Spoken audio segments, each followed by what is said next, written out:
Okay, if you made this far in the video, you're probably trying to figure out what some of the stuff is I used and why I used it. The pump is an irrigation pump. The pump is designed not for an aquarium, but wound up being used in one. I wanted something that had a lot of power to it and was dependable, and the only place I knew to get it at a decent price was from somebody who does irrigation.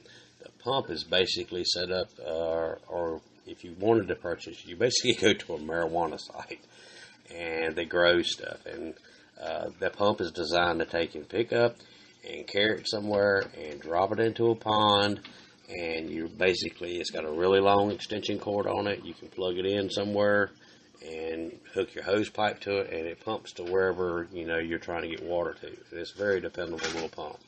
As far as the vacuum part that you see in me making, the plastic part of it, we couldn't drill the tank, which was kind of upsetting because we wanted to drill the actual top part of the tank so we could have the water flowing down to the bottom with a guarantee, the water's going to go back down.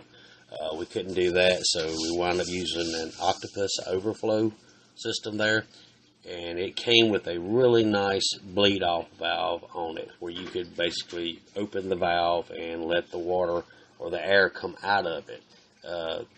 That way, if the siphon was to break, then you have all that water piling into your floor, and there's no guarantee there. So we created a vacuum on the pump itself at the end of the pump.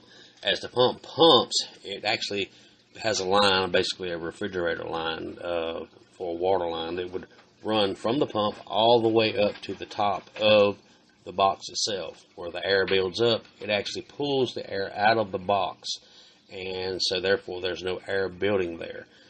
It was a great guarantee. It worked for years, no problems whatsoever. It wasn't out on the market, and we couldn't find anything like it, so we basically built our own thing. So it's basically kind of like a pickup that you would find on a pressure washer or something like that. Okay, getting down to the sump part of everything. The sump was actually a 55-gallon. We had 250 pounds of rock in it, so therefore we had to have some kind of placement as far as water goes. You add more stuff, you got to have more water. So the sump actually worked out really well. The way it was piped up and everything working. We had 2 protein skimmers there that we pulled off of eBay there. I don't think we give very much for them, but they ran a pretty good little while. We finally did replace one of them with a different motor or something on it. And okay, getting to the lighting, we had T5 lighting originally on the tank.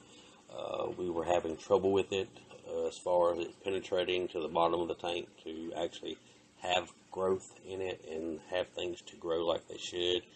And before it was over and done with, we'd pretty much about had it with it, and it wound up actually catching on fire in the house. And that was, luckily we were home in order to put it out. That was kind of a boo-boo, I guess, but it is what it is.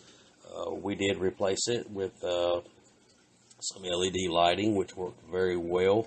The lighting was much brighter.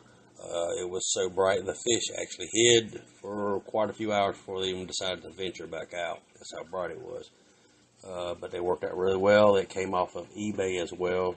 I don't remember what the total cost of it was, but it was well worth it. You have to maintain cleaning the lenses and stuff like that, but all that worked out pretty well. It was good. Okay, and get into the live rock that was in the tank. I think we had 225 to 250 pounds worth of live rock, maybe a little more, maybe a little less, I'm not really sure. All that was grown by a good friend of ours, Lynn Taylor. He's from out of Lancaster, South Carolina. Done an excellent job on it. He also provided the fish as well, which was nice. He pretty well has his way of getting a hold of things whenever you need them, and done a great job at it. As soon as we put the live rock in the tank cycled immediately, which was really nice. Didn't lose any fish at all. Everything worked out really well with that. And if you ever need anything, you might want to look him up. He does a hell of a job on stuff like that.